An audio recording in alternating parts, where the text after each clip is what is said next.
Hello and welcome to Hidden Archives. I'm making the following video for my class Historical Professions, which I'm taking at Liberty University as I work toward a PhD in history.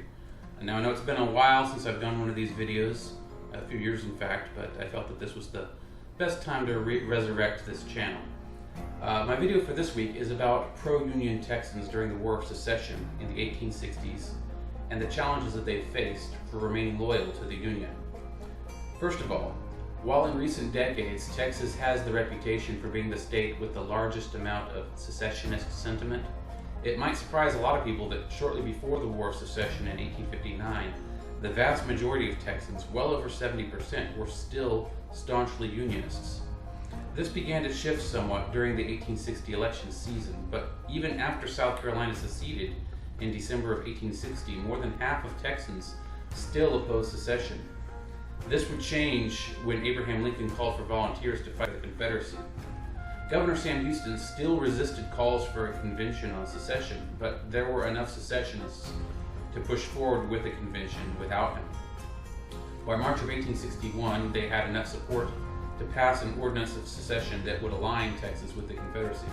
Now, Governor Houston refused to pledge an oath of loyalty to the Confederacy, so his opponents declared the office of governor vacant. President Lincoln offered to send troops to Governor Houston to keep him in office and to crush the rebellion in Texas, but Houston politely declined, opting instead to step down and go into retirement at his home near Huntsville, where he died 2 years later in 1863. Now, Governor Houston was not the only prominent Texan to oppose secession. James W. Throckmorton also opposed secession, though once it was implemented, he eventually did fight for the Confederacy. His record is also tainted, as after the war, while serving as governor of Texas during the early Reconstruction period, he opposed implementing the 14th Amendment in Texas. Edmund J. Davis, on the other hand, had a completely different response to secession. As a district judge in Brownsville, Texas, he steadfastly refused to pledge loyalty to the Confederacy and was removed from his position as judge. Rather than switch loyalties like Throckmorton or quietly retire like Houston, he instead left Texas, only to quickly return at the head of a cavalry regiment, fighting for the Union against the Confederacy. He later served as governor of Texas during the Reconstruction period, during which time he championed the rights of African American Texans. But what about the rank and file Texas Unionists? Unlike in most other Confederate states, which saw overwhelming support for secession, about 30% of Texans were against secession, and a great many continued to be Union supporters throughout the war. While it's clear that many of these Unionists were persecuted during the war, Timothy Eugene Crane, in his 2003 dissertation, When Madness Ruled the Hour, Unionists and Confederates in Civil War Texas, argued that what persecution existed happened outside the law and not as a matter of Confederate policy. This may be true, but it doesn't change the fact that Confederate authorities did little or nothing to stop such persecution from occurring, or going after those who were its authors. The majority of Unionists in Texas were concentrated in two areas, the smaller of which was in northern Texas near Oklahoma. In this area, specifically in the town of Gainesville, 41 men who refused to be drafted into the Confederate Army due to their Union support were executed by hanging. This was widely decried in northern newspapers, as this showed the Confederacy's claims to be all about freedom to be false, as those who opposed secession were being coerced to fight for it, to fight for an institution, in fact, which mandated that others be kept in slavery. A far larger part of Texas that opposed secession was the vast Texas Hill Country between San Antonio and Austin, which had primarily been settled by German immigrants. The Hill Country was placed under martial law by the new governor of Texas, Francis Lubbock, who took office in November 1861 after a brief interim tenure of Edward Clark. His government in Austin is said to have outlawed persecution of the pro-Union population in the area, but there was zero enforcement, and the German population of the Hill Country was terrorized by groups known to locals as the Hangerband, or hanging bands, which were known to grab local Union supporters and shoot or lynch them. One of the most prominent of these hanging bands was a group of about 60 men, led by Captain J.P. Waldrick, who was said to wear a black beaver felt hat, to have strange colored eyes, and to be a total psychopath.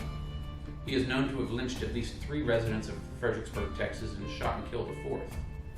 In a 1923 dissertation, German pioneers in the Texas Civil War period Mike Andrews, wrote, "In a single night in the vicinity of Fredericksburg, they called out Mr. Peter Berg and shot him down before his motherless children, then rode on to the farms of other highly respected Germans, Mr. Blank, Mr. Kirschner, and Mr. Feller, hanging all three on the same limb after first robbing the homes of their victims of everything that could be carried away."